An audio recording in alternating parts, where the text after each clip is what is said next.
सालों पहले पीतल नगर में किशन नाम का एक किसान रहता था। वह गांव के एक जमींदार के खेत पर काम करके किसी तरह अपना घर चला रहा था।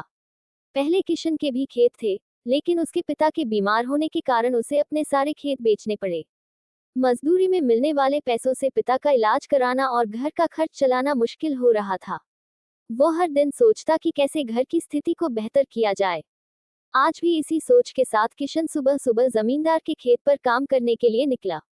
वो हर दिन सोचता कि कैसे घर की स्थिति को बेहतर किया जाए। आज भी इसी सोच के साथ किशन सुबह सुबह जमींदार के खेत पर काम करने के लिए निकला। खुदाई करते समय उसकी कुदाल किसी धातु से टकराए और तेज आवाज हुई। किशन के मन में हुआ कि आखिर ऐसा क्या है यहाँ। उसने तुरंत उस हिस्से को खोदा तो वहां से एक बड़ा सा पतीला निकला।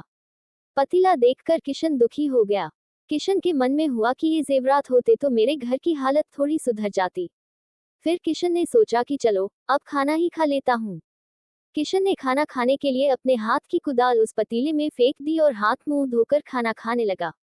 खाना खत्म करने के बाद किशन अपनी कुदाल उठाने के लिए उस पतीले के पास पहुंचा। वहां पहुंचते ही किशन हैरान हो गया।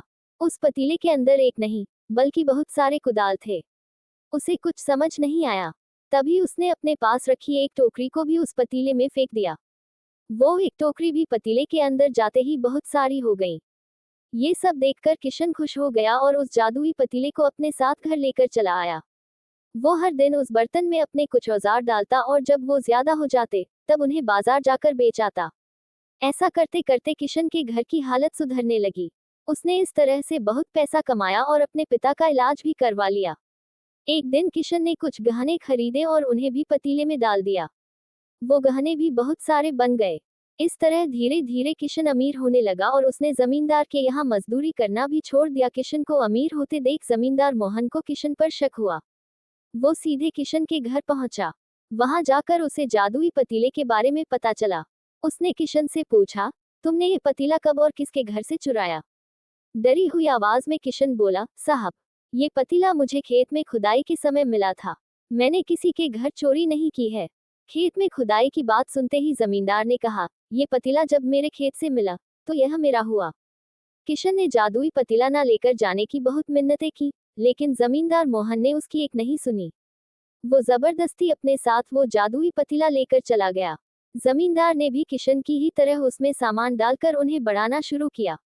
एक दिन जमींदार ने अपने घर में मौजूद सारे गहने एक एक करके उस पतीले में डाल दिए और रातों रात बहुत अमीर हो गया।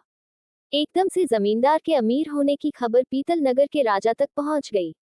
पता लगाने पर राजा को भी जादुई पतीले की जानकारी मिली। फिर क्या था, राजा ने तुरंत अपने लोगों को भेजकर जमींदार के यहाँ से वो पतीला राजमहल मंगवा लिया। राजमहल में उस जादुई पतीले के पहुंचते ही राजा ने अपने आसपास मौजूद सामान को उसमें डालना शुरू दिया। सामान को बढ़ता देखकर राजा दंग रह गया। होते होते आखिर में राजा खुद उस पतीले के अंदर चला गया। देखते ही देखते उस पतीले से बहुत सारे राजा निकल आए।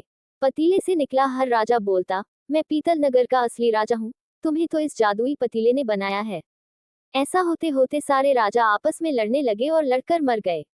लड़ाई के दौरान वो जादुई पतीला भी टूट गया। जादुई पतीले के कारण राजमहल में हुई इस भयानक लड़ाई के बारे में नगर में सबको पता चल गया।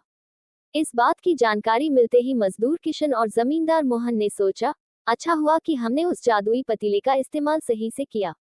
उस राजा ने अपनी मूर्खता के कारण अपनी जान ही खो दी। कहानी से सीख। जादुई पतीले की कहानी से दो सीख मिलती हैं। पहली कि मूर्खता का अंत बुरा ही होता है। दूसरी यह कि हर सामान का इस्तेमाल संभल कर करना चाहिए, अति हानिकारक हो सकती है।